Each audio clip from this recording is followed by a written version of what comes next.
Hello everybody, welcome to our channel Gurukul. তাহলে আমরা এবার আজকে এসে গেছি ডিপিএসপি তে সেকেন্ড পার্টে। কেন কি এর আগে আমরা ডিপিএসপি কে মানে ডিপিএসপি কোথায় আছে 35 থেকে নিয়ে 36 থেকে নিয়ে 51 পর্যন্ত। তাহলে আমরা 36, 37, 38, 39, 40, 41, 42, 43, 43 এর ক এবং খ আমাদের হয়ে গেছিল। 44 থেকে আমরা এবার শুরু করবো। এর মধ্যে আছে, তার মধ্যে নির্দেশ দেয়া আছে সরকারকে কি যখনই সময় পাবে এটা করে দেবে, কিন্তু এটা যদি না করে বা এই ডিপিএসপির মধ্যে যতগুলো আর্টিকেল আছে সেটা যদি সরকার না করে, তার জন্য আপনি কোর্টের দ্বারস্থ হতে পারবেন না, কিন্তু মৌলিক অধিকারের ক্ষেত্রে আপনি যেতে পারবেন। এই জন্য কেটি স্যার এটাকে বলেছিলেন এমন একটা চেক, যে চেকটা আর কি যখন ব্যাংকের কাছে টাকা থাকবে তবেই আপনি ওটাকে ক্লিয়ারেন্স পাবেন। তো যখন সরকারের কাছে টাকা হবে তখন কিন্তু সরকার এই কাজগুলো করবে। আর কি কি কাজ করবে এরপর আমরা এসে যাচ্ছি 45 নম্বর। 6 বছরের নিচে শিশুদের প্রতি যত্ন নিতে হবে এবং তাদের শিক্ষা ও বন্দোবস্ত করতে হবে।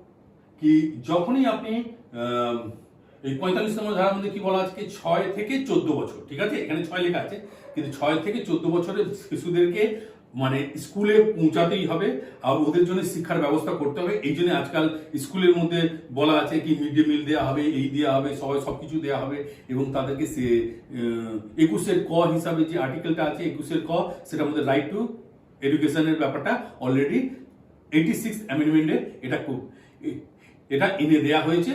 যেটা আমি বললাম কি যখনই সরকারের কাছে, কেন কি এটা সবার জন্য শিক্ষার ব্যবস্থা করতে গেলে সরকারের টাকা লাগে। দেশ যখন স্বাধীন হয়েছিল তখন কিন্তু এই অবস্থাতে ছিল না কি সবার জন্য এইভাবে করা যাবে, সবার জন্য স্কুল করবে, সবার জন্য শিক্ষার ব্যবস্থা করবে, তখন ব্যাপারটা ছিল না। কিন্তু এখন যখন এই টাকাটা হয়েছে, সরকার যখন বুঝতে পারছে কি আমরা করতে পারবো, সরকার তখন এটাকে 86 নম্বর আর কি অ্যামেন্ডমেন্ট করে 2002 সালে এটাকে শিক্ষার সাইটটা আনা হয়ে গেছে। আর এর সঙ্গে আরো বলা আছে কি এই 6 বছরে যে 0 থেকে 6 বছর আর 6 থেকে 14, তার মানে এখানে কি লেখা ছিল যে 6 থেকে 14 পর্যন্ত বছরের বাচ্চাদেরকে আর কি শিক্ষার ব্যবস্থা করতে হবে। তাহলে 0 থেকে 6 কি হবে, যখন জন্মেছে তারপর থেকে 6 বছরটা কি করা হবে, সেখানে বলা হচ্ছে কি লাইফের জন্য 6 বছর থেকে জন্ম হওয়ার পর থেকে 6 বছর যেটা হচ্ছে সেটা হচ্ছে বাচ্চাদের জীবনটাকে বাঁচাবাটা হচ্ছে ইম্পর্টেন্ট। কেন কি বাচ্চা বয়সে শিশুরা খুব আর কি দুর্বল থাকে এবং তাদের অনেক কিছু রোগ হতে পারে।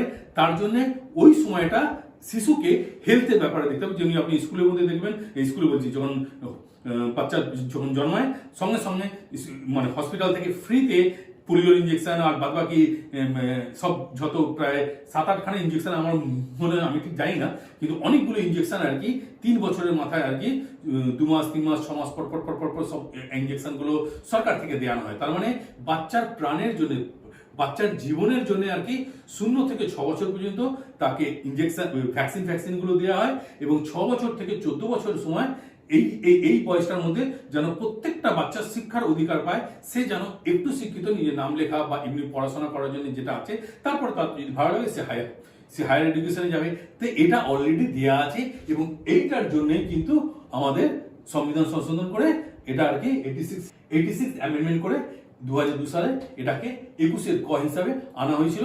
এবং এটার মধ্যে আর একটা ব্যাপার আছে, এটার মধ্যে একটা কর্তব্যের ব্যাপার আছে কি যদি কোনো বাবা মা যদি নিজের ছেলেকে 6 থেকে 14 বছরের মধ্যে যদি স্কুলে না পাঠায়, তাদের উপরে কিন্তু ব্যবস্থা নেওয়া যেতে পারে আর কি। হ্যাঁ, আমি এটা জানিয়ে দিলাম, ঠিক আছে। এটা শুধু ছেলেদেরই না, কেন কি বাচ্চার সময় তার বাবা মায়ের কর্তব্য হচ্ছে কি ওকে যেন স্কুল পর্যন্ত নিয়ে যায় এবং স্কুলে ওকে ভর্তি করে। এইসব ব্যাপারগুলো কিন্তু বাবাদেরও দায়িত্ব আছে, শুধু সরকারের দায়িত্ব না কি সরকার করবে।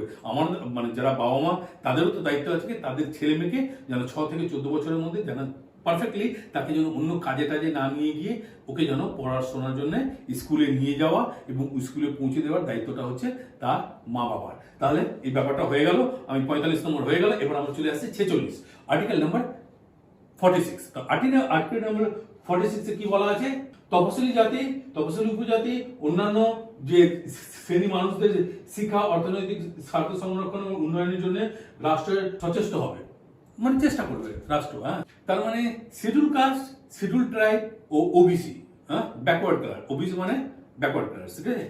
এদেরকে আর কি সম্পূর্ণ সব জায়গায় আর কি ব্যবস্থা করা কি তারা যেন শিক্ষা পায়, চাকরি পায়, যেটা আমি এর আগে একবার বলেছিলাম। তো এটার মধ্যে এই ধারাটার মধ্যে পুরো দেয়া আছে যে ওদের জন্য ব্যবস্থা করতে হয় প্রত্যেকটা জায়গায়, শিক্ষায়, চাকরিতে, প্রমোশনে, যেটা আমি বলেছিলাম যে প্রমোশন যদি হয় ওটার মধ্যে দিতে হবে, এবং প্রমোশন যদি এতগুলো লোক যদি না পাওয়া যায় তাহলে কিন্তু ক্যারি ফরওয়ার্ড মেথডটাও চলবে, কি মানে এবছরে যদি মানে শিডিউল কাস্ট, শিডিউল ট্রাইব, ওবিসির যদি মানে রিজার্ভেশনে যে সংখ্যাটা যদি ভর্তি না হলো, তাহলে আগামী বছর ওই খালি জায়গাটা আবার আগামী বছর গিয়ে অ্যাড হয়ে যাবে। তো এটা তো খুব একটা খারাপ জিনিস নয়, কিন্তু এটার মধ্যে একটা জিনিস আমি বলতে চাই কি, মনে করুন কি এদের যারা আর কি শোষিত আছে, বঞ্চিত আছে, schedule caste, schedule tribe, OBC, তাদেরকে তুলে আনার জন্য এই নিয়মটা খুব ভালো, কিন্তু এই নিয়মটা কতদিন চলবে? হ্যাঁ, কি একের পর এক চলেই যাচ্ছে। এবার মনে করুন কি আমি একটা শিডিউল কাস্ট, তো আমি এখন মোটামুটি ভালো একটা চাকরি পেয়ে গেছি, আমি ভালো করেছি। এবার আমার ছেলে যখন, যেহেতু আমি একটা ভালো চাকরি করি, একটা কিছু ভালো শিক্ষিত, তো আমার ছেলেটাও মোটামুটি, তো আমি ওকে চেষ্টা করবো ওকে শিক্ষিত বানাবার। এবার কিন্তু যখন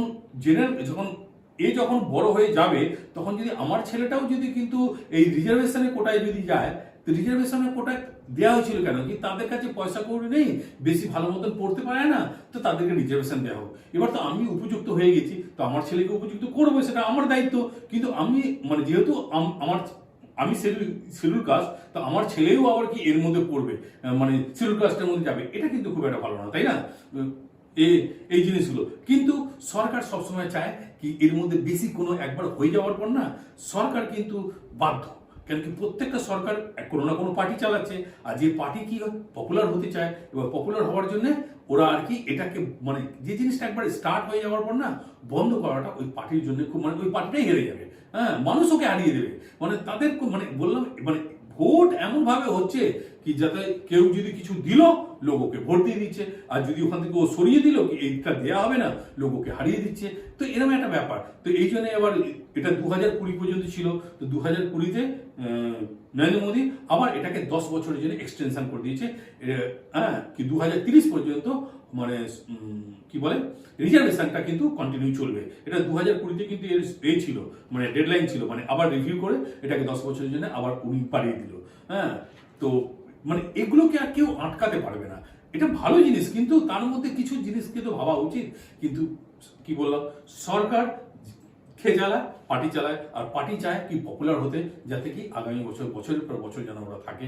কেন দেখি বা কি হবে আমি জানি না, তো থাকছে করছে। তো এটা হচ্ছে আমি যেটা আর কি বলতে চাইছিলাম, যে আমাদের 46 নম্বরটা হয়ে গেল। এবার আমরা 47 নম্বরে চলে আসছি। 47 নম্বর কি বলা আছে কি,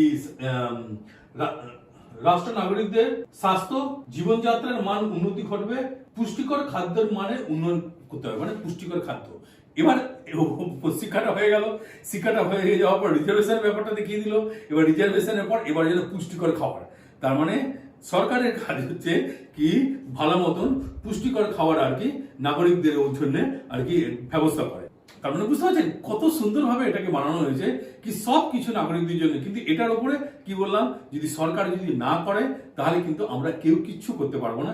এটা হচ্ছে পুরো মানে এমন চেক, যে চেকটা আর কি ওর কাছে যখন পয়সা থাকবে ব্যাংকের কাছে তখনই ও দেবে। তার কেটি স্যার এটা খুব ভালো বলেছিল, আমার খুব ভালো লাগে। তো ব্যাপারটা আমরা বুঝে গেলাম। তো এবার হচ্ছে কি পুষ্টিকর খাদ্য আর কি দেয়া, যেমনি কি কি মিড ডে মিল দেওয়া হয় স্কুলের মধ্যে, কি যাতে বাচ্চারা আর কি একটা পুষ্টিকর খাবার খেয়ে, যারা খুব গরিব আছে তারাও যেন এই পুষ্টিকর খাবারটা পায়। এবং রেশনের মধ্যে চাল গম দেয়া, এবং যখন লকডাউন হয়েছিল তখন এক্সট্রা করে চাল দিচ্ছিল, মানে চাল গম দেওয়া হচ্ছিল, ঠিক আছে। তো এই ধরনের মানে এই ধরনের খাবার দাবার আর কি সরকার দ্বারা আর কি এই ব্যবস্থাটা করা আছে। কিন্তু এর সঙ্গে আরো বলা আছে যে এটার মধ্যে যেহেতু এক লাইনে বলা আছে, আমি কিন্তু আরেকটু মানে এর ভেতরে ধারা, মানে আমি তো আর্টিকেলের এটা পড়লাম, তার তলায় অনেক কিছু লেখা আছে, যেমনি মনে করুন কি নেশার যে ওষুধগুলো সেগুলোকে সরকার আর কি ওটাকে বারণ করবে, মানে ওটাকে বন্ধ করবে। এবং মদকে আর কি যদি সরকার চায় কোনো স্টেট, যেমনি অনেকগুলো রাজ্যের মধ্যে মদ কিন্তু বারণ করা আছে। এবার মদ বারণ করাটাও আর কি রাজ্যের আর কি দায়িত্ব। সে ওদের মদ থেকে অনেক মানে ইনকামটা বেশি হয়, তো এই জন্য মদের দামটাও বাড়ে, ওদের উপর ট্যাক্স বহুত বেশি। যদি ট্যাক্স যদি না থাকতো তাহলে হয়তো 150-200 টাকায় আর কি, হয়তো 100 টাকায় মদটা পাওয়া যেত, মানে যদি 500 টাকার জিনিসটার মধ্যে 400 টাকা ট্যাক্সি লেগে যায়, ঠিক আছে, তো এরকম একটা ব্যাপার তো ওটা আছে। কিন্তু মানে কি হয় কি এই ট্যাক্সগুলো যখন সরকার নেয়, আমি আরেকটা জিনিস বলে দিই, কিছুদিন আগে যখন ভোট হলো তখন অনেকে বলছিল কি পশ্চিমবাংলা থেকে কেন্দ্র সরকার নাকি টাকা নিয়ে চলে গেছে, হ্যাঁ, আর আমাদেরকে কম টাকা দিয়েছে। অ্যাকচুয়ালি কেন্দ্র সরকার তো প্রত্যেকটা রাজ্য থেকে টাকা নিয়ে চলে যায়, যেহেতু আমি এটা এসে গেল বলে আমি এটা বলে দিচ্ছি, কেন্দ্র সরকার প্রত্যেকটা রাজ্য থেকে যে টাকাটা মানে হয় ধার্য হয় সেটা নিয়ে চলে যায়, ট্যাক্সের টাকাগুলো নিয়ে চলে যায়, এবং কেন্দ্র সরকার ঠিক করে কি কোন রাজ্যকে কত দিতে হবে। আমি শুধু একটুখানি আমার যেটুকু মনে আছে, মহারাষ্ট্র কিন্তু অনেক টাকা দেয়, কিন্তু ও যদি 100 টাকা দেয় ওরা মনে হয় 16-17% টাকাটা পায়, ঠিক আছে, 100 টাকা দিলে 16 টাকা মহারাষ্ট্র পায়। আর যেমনি ছোট যে গরিব রাষ্ট্রগুলো আছে, মানে রাষ্ট্র বলছি রাজ্যগুলো আছে, গরিব রাজ্যগুলো 100 টাকা দিলে অনেক সময় দেখা গেছে কি তারা আর কি 52% বা 52% বলছি, মানে 100 টাকা দিচ্ছে এবং 150 টাকা পাচ্ছে, মানে যত টাকা ওরা মানে রাজ্য থেকে ইনকাম করে দেয় তার চেয়ে তার ডবল পায়। হ্যাঁ, যেমনি ইউপিতে অনেক বেশি দেওয়া হয়, বিহারে মানে 100 টাকা দিলে তার চেয়ে বেশি দেওয়া হয়। কোন কোন রাজ্যগুলোতে বেশি দেওয়া হয় সেগুলো আমি আপনাকে বলে দিতে পারি। সেটা হচ্ছে ইউপিতে দেওয়া হয়, বিহারে দেওয়া হয়, ঝাড়খণ্ডে দেওয়া হয়, হ্যাঁ, মানে এই ধরনের রাজ্যগুলোর মধ্যে যত টাকা ওরা আর কি রাজ্য থেকে যায় তার চেয়ে বেশি পায়। আর অন্যান্য অ্যাকচুয়ালি এর পুরো ফর্মুলাটা আমি এখন বলছি না, কিন্তু এর পুরো ফর্মুলাটা হচ্ছে কি 43% আর কি, মনে করুন কি 100 টাকা যদি দেওয়া হয় 43 টাকা রাজ্যকে দেওয়া হয়। এটা শুধু আমাদের দেশে না, সব দেশের মধ্যেই আছে, মানে আমেরিকাতেও আছে কি কোন রাজ্য যদি বেশি ইনকাম করছে তা বলে কিন্তু মানে যে রাজ্যগুলো বেশি উন্নত করে নিয়েছে তাদেরকে একটু কম দেওয়া হয়, আর যে রাজ্যগুলো একটু গরিব আছে সেই রাজ্যের মধ্যে বেশি টাকা দেওয়া হয়, তবেই তো পুরো সম্পূর্ণভাবে আর কি সব রাজ্য সমানভাবে উঠে দাঁড়াবে। এর মধ্যে কোনো এটা এদের নিয়ম, ঠিক আছে। তো এই তো মদের ব্যাপারটা কি বললো, মদের ব্যাপারটা বন্ধ করতে পারে, এবং যদি মদ কোনো রাজ্য যদি বন্ধ করে তাহলে কিন্তু কেন্দ্র সরকার জানে কি ওদের ট্যাক্সটা কমে গেছে, তো কেন্দ্র সরকার আর একটু এক্সট্রা টাকা আর কি ওই রাজ্যকে দিয়ে দেয়। এগুলো আর কি সবার সামনে পাবলিকলি কোনো কোনো মুখ্যমন্ত্রী এটা বলতে চায় না, কিন্তু দিস ইজ দ্য ওয়ে, ওকে, মানে এটাই সিস্টেম। হ্যাঁ, কোনোদিন এই ব্যাপারটা নিয়ে আমি যখন ভিডিও বানাবো তখন আমি আপনাদের পুরো ব্যাপারটা আমি ইন ডিটেল বাই ডাটা, মানে গভর্নমেন্টের ডাটা অনুযায়ী আমি এগুলো সব দিয়ে দেবো, ঠিক আছে। তাহলে আমাদের 47 নম্বরটা হয়ে গেল, এবার আমরা 48 চলে আসছি, কেন কি এটা আমাদের 51 পর্যন্ত আছে, সেহেতু আমি তাড়াতাড়ি করে এটা খুলে দিচ্ছি। 48টা একটু বড় আছে, 48টাকে ভালো মতন দেখে নিচ্ছি। কৃষি ব্যবস্থা ও পশুপালন ব্যবস্থা, মানে কৃষি ও পশুপালনের ব্যাপারটা আর কি, গৃহপালিত পশুর হত্যা নির্দেশ। এইখানে কি আছে কি পশুপালন ও কৃষি ব্যবস্থা, যে আমাদের কি দুধ দেয় সেই পশুর ব্যাপারে, কিন্তু এখানে লাস্টের দিকে বলা আছে কি মানে ঠিক আছে, গৃহপালিত পশুর হত্যা নিষিদ্ধ করবে, ঠিক আছে। তা নিষিদ্ধ এখানে লোকে বলতো, মানে লোকে আর কি বলে আর কি কি তার মানে গৌ হত্যাটা আর কি, তাহলে গৌ ছাগলও আছে, তাই না। তো ওরকম কোনো ব্যাপার নেই, কিন্তু মানে গৃহপালিত যে দুধ দেয়, মানে যেখান থেকে আর কি ফাইন্যান্সিয়ালি বেনিফিট পাওয়া যায় সেই গরুকে মারা চলবে না। এর উপরে আমি একটা কেস আমি বলে দিতে চাই যে কিছুদিন আগে এই জিনিসটার উপরে আর কি বলা হয়েছিল যে গরু যেমনি দুধ দেয় তেমনি অন্যান্য জিনিসও তো মানে এই মানে যে গরুগুলোকে আর কি যে গরু দুধ দিতে পারে না, মানে কি হয় কি গরু কখন বিক্রি হয়, তো কোনো মনে করুন কোনো হিন্দু একটা গরু রেখেছে, তারা খুব করে, যেমনি মুসলিমরা আছে ওরা বেশি কাটাকুটি করে। তো এবার হিন্দুরা যে ওরা জানে কি গরু আমাদের জন্য মানে ওদের জন্য ভগবান বা মা বলতে পারে, তো কিন্তু তাও ওরা বিক্রি করে দেয়, কেন কি গরিব মানুষের কাছেই গরিব মানুষই গরু রাখে। একটা সম্পূর্ণ লোক যে চাকরি বাকরি ব্যবসা করে সে কি আর গরু রাখবে? গ্রামের লোকেরা গরিব আছে, ওরা গরু, কেন কি গরুর মধ্যে থেকে দুধ আসে, দুধ বিক্রি করে অনেক লোকের ফ্যামিলি চলছে, ঠিক আছে, দুধ বিক্রি করে।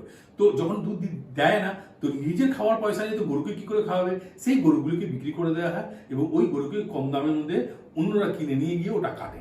তো এটার মধ্যে যদি যে কাটছে তাহলে ও বিক্রি করছে কেন, তো অনেক কিছু ব্যাপার আছে, মানে দুদিকেই আপনি একদিকটা কারো মানে একজন কেন কাটছে তার আপনি ওকে বলুন ও কেন বিক্রি করছে, এটাও তো আছে। তো এরকম একটা ব্যাপার আছে। তো এটার উপরে অনেক আলোচনা করার পরে যেমন সুপ্রিম কোর্টে একটা রায় হয়েছিল কি যে গরু দুধ দিতে পারে না তাকে কাটতে পারে, তো এরকম একটা ছিল। পরের দিকে আরেকজন ওটার উপর কেস করলো এবং কেস করার পর বললো কি দুধ তো দিচ্ছে ঠিক আছে, তখন তো একটা উপার্জন, মানে কি বললাম কি ফাইন্যান্সিয়ালি যদি কোনো বেনিফিট হয় কোনো পশুকে দিয়ে, তাকে তার হত্যা করা আর কি, মানে এখানে দুধারু বলা আছে, এখানে কি বলা আছে যে দুধ দেয়, হ্যাঁ দুধারু, কিন্তু তখন বলা হলো কি যে গরু আছে, গরুর গোবর দিয়েও কাজ হয়, গরুর গরুর মূত্র তো 18% জিএসটি লাগানো আছে, তার মানে ওটা তো আরো দাম বেশি। তো এইভাবে তো তাতে তো তার মানে গরু যদি দুধ নাও দেয় তাও কিন্তু উপকারিতা আছে, মানে ফাইন্যান্সিয়াল বেনিফিট ওর থেকে আছে, তাহলে কিন্তু ওদেরকে কেন কাটা হবে? তখন সুপ্রিম কোর্ট বলেছিল হ্যাঁ এটাও ঠিক। হ্যাঁ, তো এরকম করে অনেকগুলো কেস আর কি আমরা পুরো ব্যাপারটা, তো এই সবগুলোকে মানে কৃষি আর আর পশুপালন এই দুটোকে আর কি নিয়ে নিতে, কিন্তু এর সঙ্গে এর পরের যে আর্টিকেলটা আছে সেটা আছে মানে 48 ক, ঠিক আছে, 48 ক 48 ক আসা মানে এটা কি হলো, অ্যামেন্ডমেন্ট হয়ে গেছে, ঠিক আছে, এটা সবসময় মনে রাখবেন। যখনই আমাদের যখন সংবিধান তৈরি হয়েছিল প্রত্যেকটা ধারাতে আলাদা মানে আলাদা আলাদা ধারা ছিল, ঠিক মানে আর্টিকেল হিসাবে ছিল, কিন্তু পরের দিকে যখন অ্যামেন্ডমেন্ট হচ্ছে তখন কোনো একটা ধারার মধ্যে ক খ গ এভাবে ঢুকিয়ে দেওয়া হয়েছে। তো এবার 48 ক মানে এটা অ্যামেন্ডমেন্ট, ঠিক আছে। রাষ্ট্র পরিবেশ সংরক্ষণ উন্নয়ন ঘটাবে এবং বন ও বন্যপ্রাণীর সংরক্ষণ করবে, ঠিক আছে। তার মানে এবার যে চাষি আছে এখানে কি বলছে 48 পরিবেশ সংরক্ষণ, ঠিক আছে। মনে করুন কি যেটার মধ্যে ধান, গম বা অন্য পাট যেগুলো চাষ হচ্ছে, কৃষির যে গাছপালা আছে সেখান থেকে তো আমরা বেনিফিট পাচ্ছি, কিন্তু কৃষি যেটা দিয়ে আর কি আমাদের মানে বেনিফিট নেই, যে গাছগুলো দিয়ে আর কি আমরা আর কি ওটা আমাদের কৃষির মধ্যে পড়ছে না, কিন্তু ওই গাছেরও তো আমাদের জন্য আর কি, যেমনি মনে করেন গাছ, যেমনি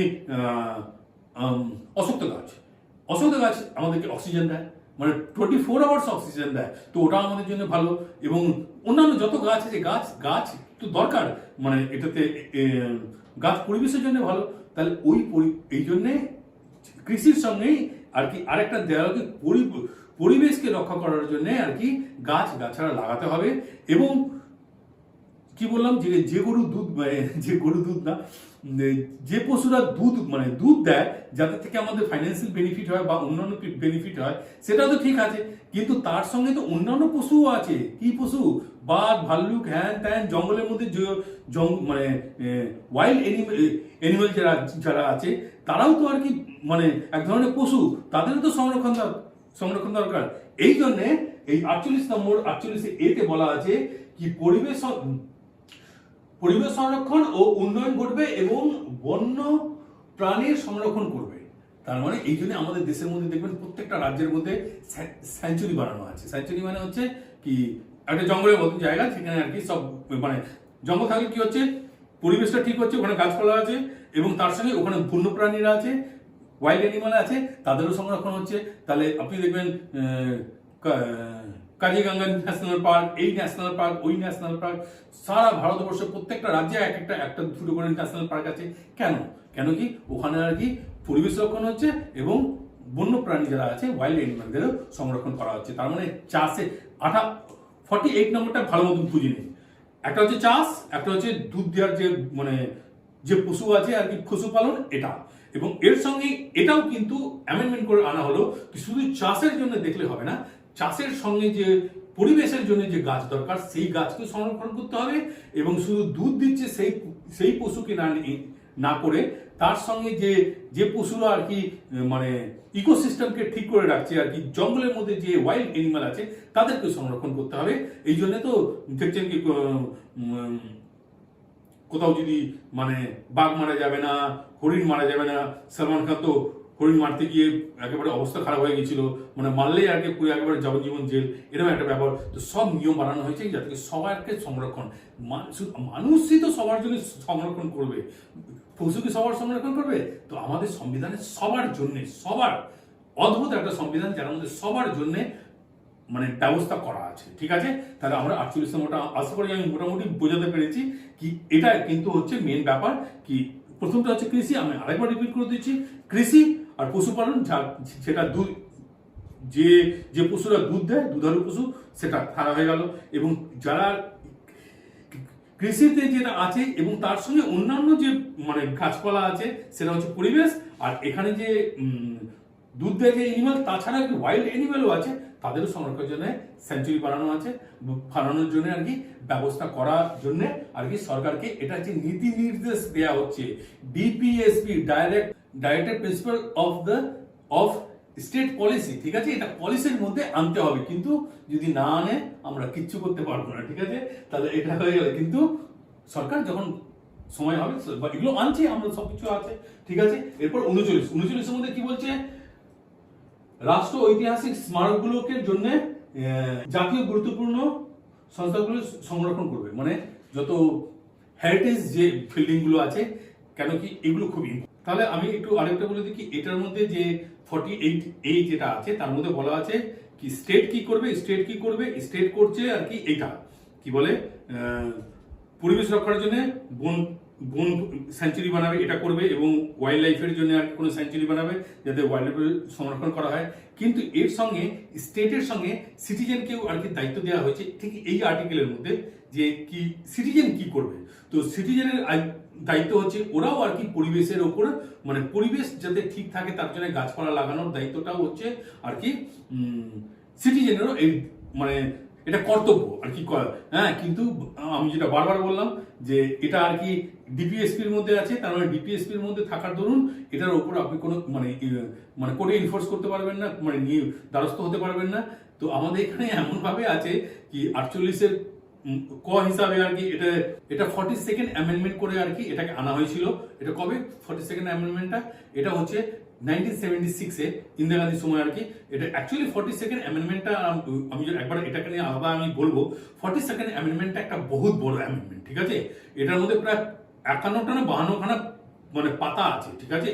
একটা মিনি সংবিধান বলা হয়, মানে এটার জন্য আলাদা কমিটি বানানো হয়েছিল এই অ্যামেন্ডমেন্ট করার জন্য, ঠিক আছে। অনেকগুলো অ্যামেন্ডমেন্ট আছে, তো এই অ্যামেন্ডমেন্টের মধ্যে এটা দেয়া আছে, এবং এই অ্যামেন্ডমেন্টের মধ্যেই আর কি এটাও এসেছিল কি fundamental duty of the citizen.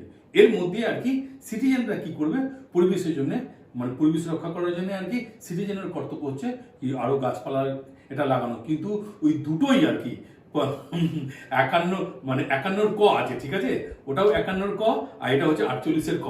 এই দুটো আর্টিকেলের মধ্যে কিন্তু আর কি কোর্টের মানে কেউ যদি না করে, মানে সরকার যদি না করে বা সিটিজেনও যদি এটা না করে, তাহলে কিন্তু তাদের উপর মানে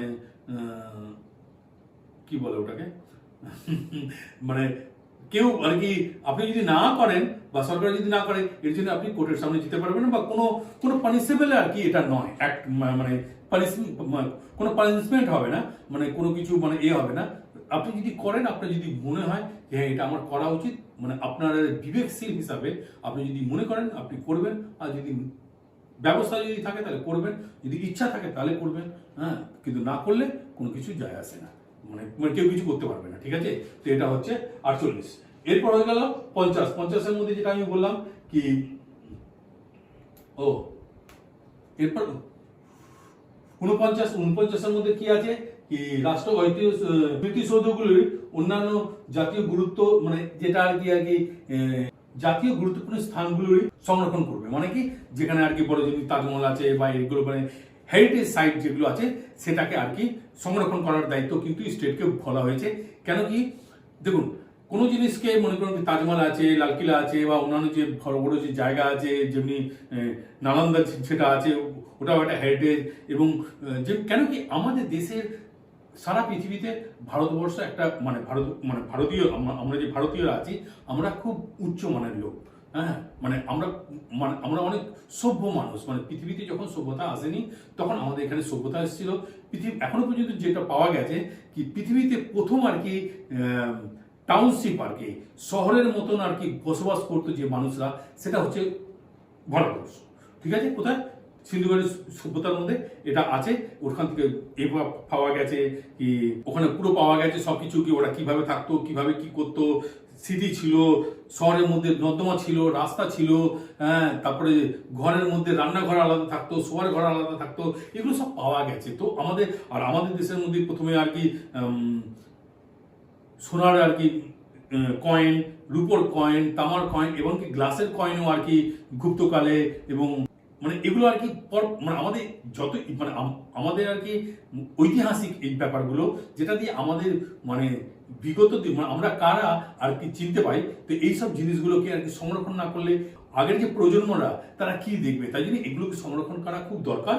এবং মনে করুন কি লালকিল্লা আছে বা অন্যান্য যে মানে রাজস্থানের যে বড় বড় রাজাদের যে রাজমহল আছে, তো এইগুলো হচ্ছে সংরক্ষণ করার কাজ হচ্ছে সরকারের। কেন কি এটা সংরক্ষণ করাই উচিত, যাতে আমাদের পরের প্রজন্ম যারা আসবে এবং তারাও যেন দেখতে পায় কি আমাদের দেশের মধ্যে আমাদের আগেকার যারা আমাদের পূর্বপুরুষরা ছিল তারা কেরম ছিল, হ্যাঁ, তারা কত উন্নতি করেছিল, আমরাও যাতে তার চেয়ে বেশি উন্নতি করতে পারি।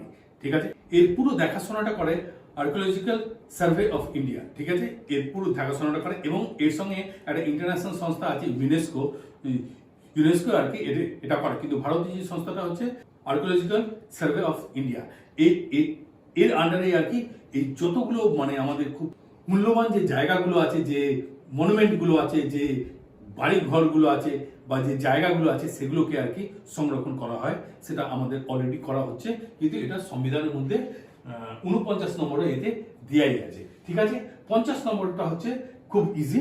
50 নম্বরের মধ্যে বলা আছে রাষ্ট্র দেশের বিচার ব্যবস্থা শাসন ব্যবস্থা বিভাগ থেকে মুক্ত হবে। তার মানে হচ্ছে এক্সিকিউটিভ থেকে মানে জুডিশিয়ারিকে আর কি ও আলাদা করা হচ্ছে। ঠিক আছে, এক্সিকিউটিভ মানে তাহলে তাহলে আমি আরেকবার বলে দিই, আমাদের কি আছে, তিনটে আছে।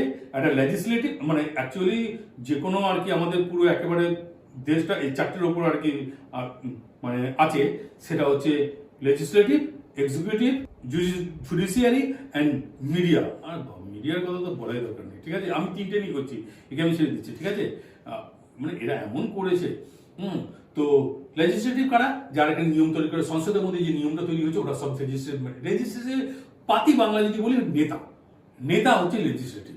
ঠিক আছে, সে ছোট থেকে বড় সব, হ্যাঁ, কেন কি পুরাই ছোটগুলোই তো বড়দেরকে তৈরি করে। ঠিক আছে, তো লেজিসলেটিভ হচ্ছে নেতা, এটা হচ্ছে পার্লামেন্টের মধ্যে নিয়ম তৈরি হবে। কিন্তু নিয়মটা মানে অ্যাপ্লাই মানে যাতে এটা কার্যকর হয় তার ব্যবস্থা কি করবে, এক্সিকিউটিভ করবে।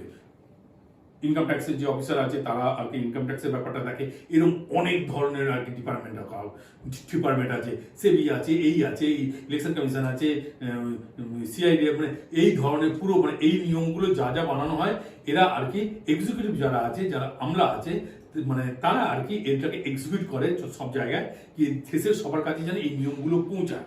এবং তার সঙ্গে জুডিশিয়ারিকে মানে ন্যায় ব্যবস্থা যেটা আছে সেটাকে আর কি এক্সিকিউটিভ থেকে আলাদা করা আছে, যাতে এদের সঙ্গে এদের কোনো একটা উদাহরণের জন্য বলে দিই। মনে করুন কি আমি কোনো দোষ করলাম, তো আমি যখন দোষ করলাম আমাকে কে করবে, দোষ করলে ধরবে কে, ধরবে পুলিশ। মানে পুলিশ একটা ব্যবস্থা, পুলিশ আমাকে ধরে কিন্তু যদি মনে করুন কি পুলিশের কাছে যদি ন্যায় ব্যবস্থা থাকতো, তো পুলিশের ব্যাপারটা আমরা জানি, পুলিশ হচ্ছে আমাদের কাছে মহান পুলিশ, ওদের তো কর্মকাণ্ড আছে যে আমি কতগুলো বলবো। তো মনে করুন পুলিশ আমায় ধরলো, ওকে আমি 2 লাখ টাকা দিলাম, ও আমায় ছেড়ে দিল। কিন্তু এটা কিন্তু করতে পারবে না। কেন কি পুলিশ যখন আমাকে ধরলো, আমাকে ধরে সঙ্গে সঙ্গে 24 ঘন্টার মধ্যে ম্যাজিস্ট্রেট কাছে পৌঁছে দিল। ম্যাজিস্ট্রেট মানে চলে গেল, মানে এটা হচ্ছে আমি জুডিশিয়ারি। এবার জুডিশিয়ারি আমাকে আর কি সাজা দেবে। তাহলে এর সঙ্গে এর কোনো যোগাযোগ নেই। তাহলে আমি কি করলাম, আমি যদি দোষ করলাম আমাকে এরা ধরবে, এর কাজ হচ্ছে ধরা, আর ধরে দোষী সাব্যস্ত করার কাজ হচ্ছে কোর্টে। তার মানে এদের সঙ্গে কোনো লিঙ্ক নেই। তাহলে মাঝখানে আর কোনো মানে কারাপশনটা থাকবে না। আর এটা একটা খুব ভালো ব্যবস্থা, যেটা আমরা সবাই জানি যে জুডিশিয়ারির সঙ্গে এক্সিকিউটিভকে পুরো আলাদা করাটাই ইম্পর্টেন্ট। মানে এটা 50-50। ঠিক আছে, মানে 50 নম্বর আর্টিকেলটাকে এবার মনে রাখবেন 50-50। জুডিশিয়ারি এক্সিকিউটিভ থেকে আর কি জুডিশিয়ারিকে আলাদা করে দেওয়া হয়েছে। ঠিক আছে, জুডিশিয়ারি থেকে এক্সিকিউটিভকে আলাদা করা হয়নি, ভালো মতো মনে রাখবে, এক্সিকিউটিভ থেকে জুডিশিয়ারিকে আলাদা করে দেওয়া হয়েছে। ঠিক আছে, এবার আমাদের লাস্ট আর্টিকেল যেটা আছে ডিপিএসপির আগে পার্ট 4 এর লাস্ট আর্টিকেল, সেটা হচ্ছে 51। এবং 51 এর সঙ্গে 51 এটাও আছে, সেটা আমরা এরপরে পড়বো। কেন কি ওটা হচ্ছে কর্তব্যের ব্যাপার, মৌলিক কর্তব্যের ব্যাপার, সেটা আমরা পরে পড়বো। ঠিক আছে, ফান্ডামেন্টাল ডিউটি। তা এবার এসে গেল রাষ্ট্র আন্তর্জাতিক শান্তি ও নিরপেক্ষতার সুনিশ্চিত করবে। এবার এখানে এসে গেল ইন্টারন্যাশনাল ঠিক মানে এতক্ষণ ধরে সব কিছু এসে যাওয়ার পর রাষ্ট্র এবার আমাদের যে স্টেট আছে কিভাবে আর কি ইন্টারন্যাশনাল এই ব্যাপারগুলো দেখবে। এর মধ্যে পুরো ভালো মতন বলা আছে, প্রত্যেকটা ওয়ার্ড একটা ইম্পর্টেন্ট ওয়ার্ড, সেটা বলছে রাষ্ট্র আন্তর্জাতিক শান্তি মানে পিস ও নিরাপত্তাকে সুনিশ্চিত করবে, শান্তি যাতে বজায় থাকে তার জন্য ব্যবস্থা করবে। এবং কোনো ট্রিটি, আমি এর ভেতরে কি এটা আছে, এটা তো শুধু এক লাইন দেওয়া আছে, কিন্তু পুরো ব্যাপারটা আমি আপনাদের যেহেতু লাস্ট এটা আমি এটা খুলে দিতে চাই কি পিস করবে মানে যাতে সব দেশের সঙ্গে শান্তি বজায় থাকে এবং যাতে সারা পৃথিবীতে শান্তি বার্তা আর কি দেশ দেবে, এটা আমাদের সংবিধানে বলা আছে।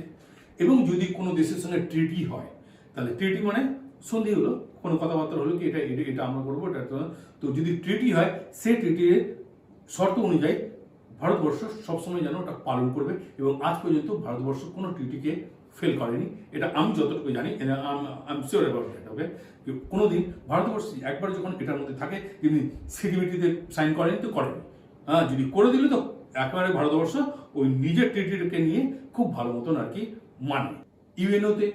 ইউএনওতে কি হয় মানে ইউনাইটেড নেশন যখন ফোর্স হয় ভারত শান্তির জন্য, শান্তি সেনার আর কি শান্তি সেনাতে ইউএনওতে শান্তি সেনাতে ভারতের সব থেকে বেশি আর কি এখন সব থেকে বেশি কিনা জানি না, কিছুদিন আগে পর্যন্ত আর কয়েক বছর আগে পর্যন্ত শান্তি সেনার মধ্যে ভারতের আর কি সৈন্য মানে কি বলে সোলজাররা সব থেকে বেশি। তো শান্তি সেনাতে ভারতের মানে আজকে না, ভারত মানে প্রথম থেকে আর কি মানে এইসব ব্যাপারে আর কি শান্তি সেনা যেটা ইউএনও মানে যে কোনো দেশের মধ্যে যদি গন্ডগোল হলো ওখানে ইউএনও যে সেনা পাঠায় তার মধ্যে ভারতীয় সেনারা খুব পার্টিসিপেট করে এবং খুব ভালো কাজ করে, ঠিক আছে। এবং প্রত্যেকটা দেশকে ও দেশের যে রাজনেতা আছে তাদের প্রতি রেসপেক্ট, তো রেসপেক্টটা হচ্ছে সব থেকে ইম্পর্টেন্ট। কি মনে করুন কি হয়তো ভেতরে কারোর রাগ থাকতে পারে, কিন্তু যখন আপনি মানে কারোর সঙ্গে কথা বলছেন বা কোনো কিছু মানে রেসপেক্ট দিয়ে কথা বলাটা হচ্ছে সব থেকে ভালো। আর দেশের নেতারা যখন অন্য নেতার সঙ্গে যখন কথা বলবে তখন তো রেসপেক্ট দিয়েই বলা উচিত। এবং এটা সংবিধানের মধ্যেও বলা আছে কি সব দেশের সঙ্গে ভালো রেসপেক্টফুল আর কি ব্যবহার করার জন্য বলা আছে। আর লাস্ট হচ্ছে যদি কোনো দেশের সঙ্গে কোনো যদি মানে প্রবলেম চলছে তাহলে ওখানে আরবিট্রেটর মানে সামবডি মানে কেউ যেন এসে মাঝখানে মধ্যস্থতা করে আর কি জিনিসটাকে যদি মিটিয়ে দেয়। মানে সব সময় আমাদের ভারতের আর কি এটা নীতি আছে, ফরেন পলিসি আছে কি সবার সঙ্গে সম্পূর্ণ মানে ভালো মতন আর কি ব্যবহার করা, শান্তির মেসেজ সব জায়গায় পাঠানো, টেররিস্টের ব্যাপারে একেবারে নো টলারেন্স ব্যাপারটা আমাদের আছেই। এবং ভারত কোনোদিন কোনো দেশের ওপরে আজ পর্যন্ত কোনোদিন আক্রমণ করেনি, কিন্তু কেউ যদি আক্রমণ করে তাকেও আমরা ছাড়ি না। কিন্তু এই ব্যাপারটা হচ্ছে ভারত কিন্তু কখনো মানে অ্যাগ্রেসিভ মনোভাব নেয় না। ভারতের কাছে অ্যাটম বোম এসে যাওয়ার পরেও কিন্তু ভারত এখনো পর্যন্ত এটার উপরে একবারে ফিক্স করা আছে কি নো ফার্স্ট ইউজ, যদি কেউ আমাদের উপর যদি নিউক্লিয়ার অ্যাটাক না করে ভারত কোনোদিন কারোর উপর নিউক্লিয়ার অ্যাটাক এটা করবে না। তো এটা এখনো পর্যন্ত এই পলিসির মধ্যে মানে রয়েছে। তো মানে আমাদের প্রত্যেকটা পলিসিতেই এই শান্তি, পিস, ফ্রেন্ডশিপ, রেসপেক্ট এটা কিন্তু আমাদের ভারতের কূটনৈতিক বা আমাদের ফরেন পলিসির মধ্যে এটা আমাদের সবচেয়ে আপনি দেখছেন কি প্রধানমন্ত্রী সবসময় এদেশ ওদেশ এদেশ ওদেশ সবার সঙ্গে ভালো মতো নিয়ে। আজকে ভাবুন খুলুন না কি যখন পাকিস্তানকে যখন করতে হবে কি বলে যখন অ্যাটাক হলো আর কি যে রকেট অ্যাটাক হলো তখন ভারতের কাছে ওটা ছিলই না, কিন্তু ওটা ইসরায়েল থেকে আনানো হলো। বা অন্যান্য যে দেশ আছে তারাও খুব সাহায্য মানে অনেকে বলছিল কি এটা তো ভেতরকার ব্যাপার, তাও আমি বলছি কি সব দেশই আর কি পুরো মানে ভারতকে সাহায্য করার জন্য রেডি আছে। কেন কি ভারত কোনোদিন কারোর প্রতি আর কি বাজে কিছু করেনি। এবং এমনকি দেশের লোক মরে যাচ্ছে কিন্তু প্রধানমন্ত্রী আর কি অন্যান্য দেশকে আর কি মাস্ক পাঠাচ্ছে, পিপিই কিট পাঠাচ্ছে, ভ্যাকসিনটা পাঠিয়ে দিয়েছে। মানে এত আমি জানি না। তো মানে সবকিছু আর কি মানে বিশ্ব শান্তি, সবার জন্য আর কি মানে হাত বাড়িয়ে দেয়, কিন্তু নিজেকে বাঁচিয়ে বাড়ানো উচিত আমার মনে হয়। তবে ওনারা মানে অনেক উঁচু মানের লোক, ওরা অন্যভাবে ভাবে, হয়তো ভবিষ্যতে আরো কিছু ভালো পাওয়া যেতে পারে তার জন্য এগুলো করেছে, আমি এগুলো জানি না। আশা করি হয়তো এই জন্যই করেছে কি যাতে ভবিষ্যতে ওই দেশগুলো কোনোদিন আমাদের দরকার পড়লে যেন আমাদের কাছে সাহায্যের হাত বাড়িয়ে দেয়। হয়তো এটার জন্যই আর কি এই কাজগুলো করেছে, আমার এটা বিশ্বাস। আর আশা করি এই আমার বিশ্বাসটা যেন ঠিক হয়।